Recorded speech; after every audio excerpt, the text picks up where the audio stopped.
Welcome, ladies and gentlemen. Thank you so much for your great support always. I'm so grateful for your continued support to this channel. Thank you so much, ladies and gentlemen. Now, Kenya is like abduction zone. If it is not a Kenyan who is being abducted, then it is a foreigner who is being abducted. Remember, as much as you have been abducted, there is no guarantee that you will be found dead or alive. Don't know. So we are being told that several nations are terrified about whatever is happening in our country. Did you saw the scenario of a Ugandan politician basically being abducted and finding himself in law courts in Uganda? You saw even several foreigners wamekuwa abducted. And the truth of the matter, some of them are even killed. Look at how Kenyans are being killed, abducted and being killed. The question that even United States of America asked, who is abducting Kenyans and who is killing Kenyans? Which, when you look at the answer we are expecting from the government, it is not there. I want you to watch the detail, or rather the details that are now emerging. And it is an inclusive one. And you will understand how Yvonne Okwara is bringing it in a way that Kenyans, we are in trouble. Because remember, even tourists will not will not be attracted with our country because they are even fearing their life. They can be abducted and killed. But before we watch, as you always do, ensure you like the video. When you like the video, you automatically support the work that I'm doing in this channel, because sometimes you watch the video and you forget liking the video. So this is just a reminder. As you watch, ensure you like the video. Thank you so much. Let us watch. Exactly 1 month ago, the Kenyan government abandoned the principle of non-refoulement when 4 Turkish nationals were abducted and deported back to their country. The Foreign Affairs Ministry says this was at the request of the Turkish government for the 4 individuals who had been recognized by the UN as refugees. To boot, Kenya adopted a Pontius Pilate stance, saying they did not want to get involved in the affairs of another country. That's not all. Remember Ethiopian national Samson Tekla Michael, who was abducted and has been missing in this country for 3 years now? And don't forget that in August 2022, or later in that year, Pakistani journalist Ashad Sharif fled his country, sought refuge in Kenya, following death threats over his reporting on corruption. How wrong he was. He was shot and killed in Kajiado County. These incidents do not bode well for Kenya's territorial integrity. They erode our standing in the eyes of the international community. All of this, by the way, even as Kenyans themselves get abducted within their own country.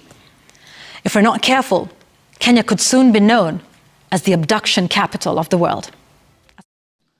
So Kenyans, it is something that is raising some eyebrows. Remember the scenario that happened of Uganda, politician who was abducted, Messenger, is now raising several questions. Are they safe in Kenya?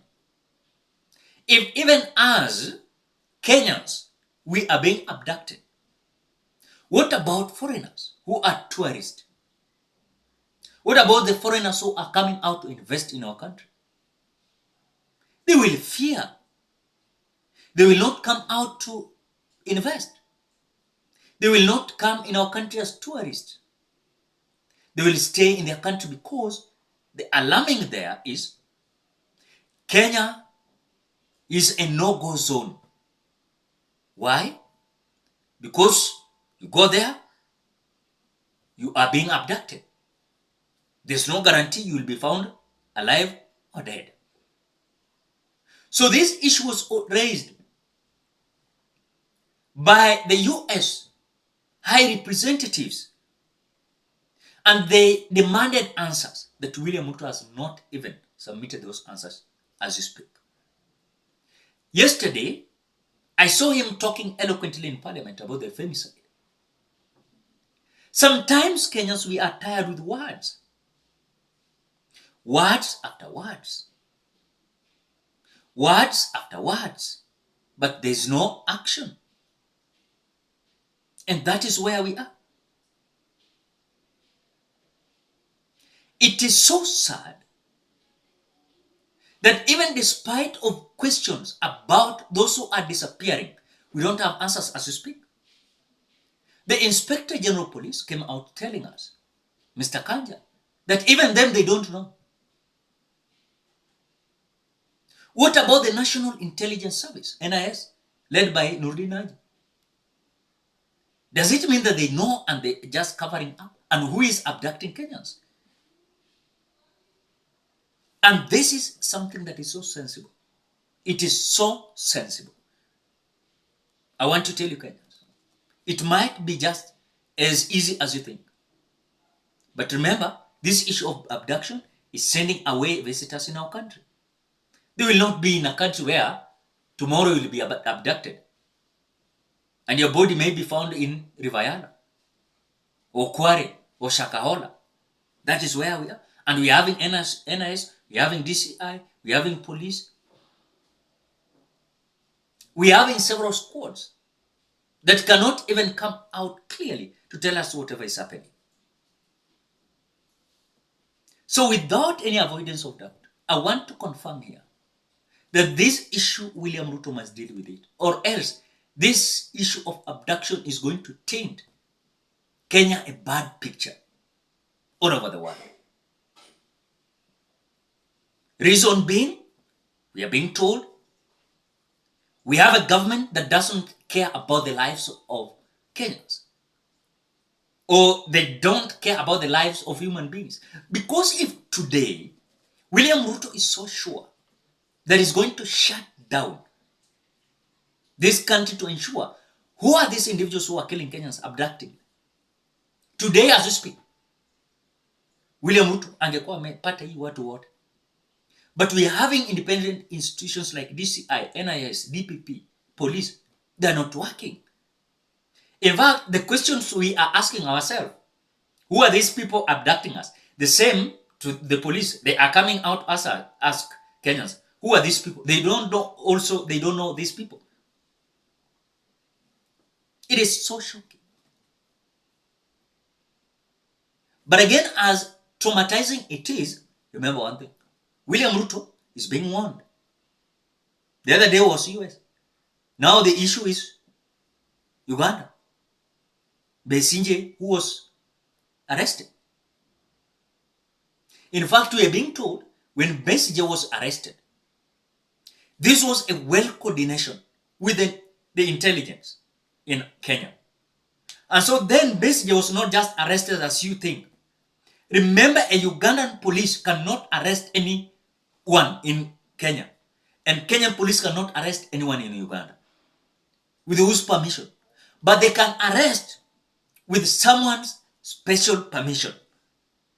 The way you saw the Ugandan officers coming out to abduct the Besigye, finding himself in court in Uganda. Hakujua hata anaenda wapi. So I think the time William Ruto, the world is watching, and Kenya will be a bad country like Haiti, that even some lives will not matter because we are having very reckless and useless leadership. That if Kenyans, we can stand strong and say enough is enough, we can have good leadership. Yes, we can have good leadership. But some individuals might not accept because ni kulamba tu nyuma ya watu wakitembea. It is not possible. Ladies and gentlemen, what do you think? Drop your opinion at the comment section below. Otherwise, thank you so much because of your great support. Please consider subscribing, liking, commenting, and sharing this video. Bye-bye till we meet in another video.